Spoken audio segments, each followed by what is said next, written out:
स्वागत है चुपके चुपके के सेकंड पार्ट में। आज मैं आपको बताऊंगा कि रिया और अमन के बीच में आगे क्या हुआ। रात की वो मुलाकात मानो दोनों की जिंदगी बदल गई थी। उसके बाद से दोनों की आंखों में एक ही ख्वाब पलने लगा, कहीं अकेले मिलना, एक दूसरे से बातें करना और बस खो जाना। लेकिन सच ये था कि डर भी अब उनके साथ जुड़ गया था। हर वक्त लगता कोई देख ना ले, कोई सुन ना ले, लेकिन दिल कहता बस एक बार और।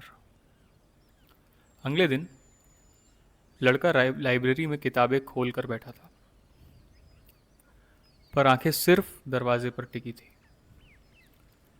पन्ने पलटते रहे, मगर दिमाग में सिर्फ उसी की तस्वीर। कुछ देर बाद दरवाज़ा खुला। वो लड़की अंदर आई, धीमे कदमों से, हाथ में किताब, लेकिन आंखें जैसे उसी को ढूंढ रही थीं। लड़के की धड़कन तेज हो गई। उसने इशारे से बुलाया। लड़की ने हल्की सी ना में सिर हिलाया, पर उसके कदम खुद ब खुद वहीं चले आए। दोनों कोने की टेबल पर बैठ गए। किताबें उनके सामने थी, मगर निगाहें एक दूसरे में उलझी हुई। लाइब्रेरी की खामोशी में सिर्फ दिलों की आवाज गूंज रही थी।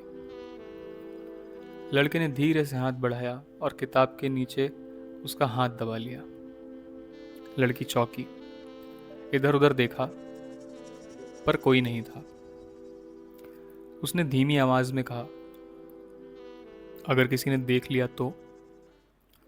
लड़के ने आंखों में झांकते हुए कहा, तो कह देंगे कि पढ़ाई कर रहे थे। दोनों हल्के से मुस्कुराए। मुस्कान के पीछे छुपी बेचैनी साफ थी। कुछ देर यूं ही बैठे रहे। हाथों की गर्माहट किताबों की ठंडक से भी ज्यादा गहरी थी। फिर लड़के ने फुसफुसाया, आज वही जगह इंतजार करूंगा। लड़की ने होंठ भींच लिए। चेहरे पर झिझक थी, लेकिन आंखों ने साफ कहा, हाँ। उसी रात आधी रात का सन्नाटा था। चांद की रोशनी दीवारों पर छाया बन रही थी। लड़का सबसे पहले पहुंचा। बेचैन होकर इधर उधर देखता रहा। फिर धीरे से कदमों की आहट आई। वो रिया थी, धीरे धीरे आती हुई, जैसे हर कदम उसके दिल की धड़कन से बंधा हो। लड़का उसे देखकर ठहर गया। उसकी आंखों में डर भी था और चाहत भी। लड़के ने कहा, तुम आ गई। उसने राहत की सांस ली।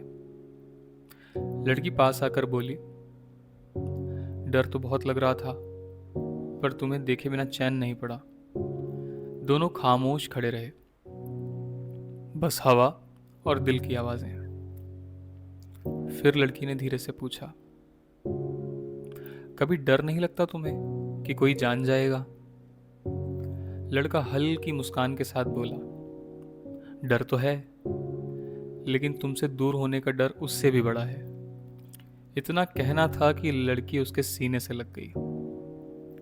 उसके बाल लड़के के चेहरे से टकराए और दोनों एक दूसरे की धड़कन सुनने लगे।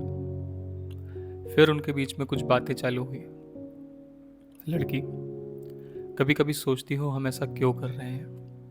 लड़का, क्योंकि हम खुद को रोक नहीं पा रहे हैं। फिर लड़की ने धीमे से कहा, अगर सबको पता चल गया तो लड़के का जवाब था, तो कह देंगे कि हम सच में एक दूसरे को चाहते हैं। लड़की ने उसकी आंखों में देखा।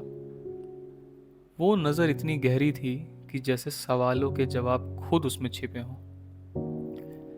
इतनी बातें धीरे धीरे खामोश हो गई। अब सिर्फ पास आने की ख्वाहिश बाकी थी।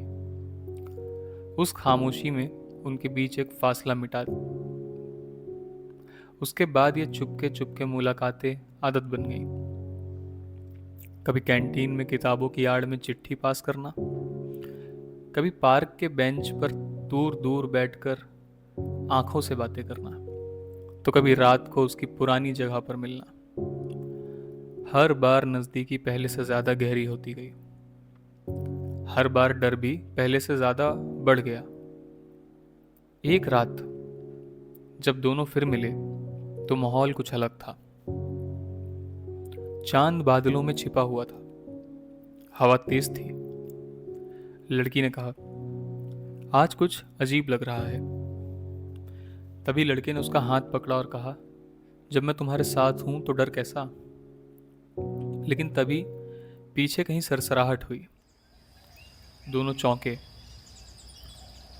मुड़े तो कुछ नहीं दिखा, लेकिन ऐसा लगा जैसे कोई था। लड़की घबरा गई और कहा, तुमने सुना। लड़के ने उसे शांत करने की कोशिश की, मगर उसके मन में भी शक की परछाई पड़ चुकी थी।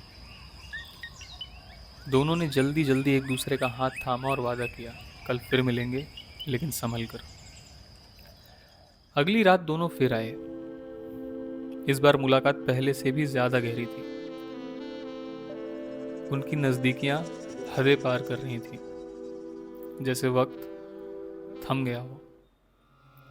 लेकिन तभी दूर से एक परछाई हिली। इस बार साफ था, कोई वहां था, कोई जो उन्हें छुपकर देख रहा था।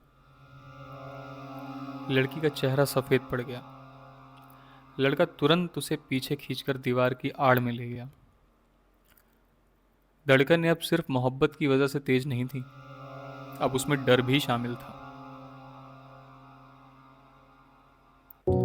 आगे की कहानी अगले पार्ट में। अगर आपको ये स्टोरी पसंद आई हो तो अनोनमस शो को सब्सक्राइब करें।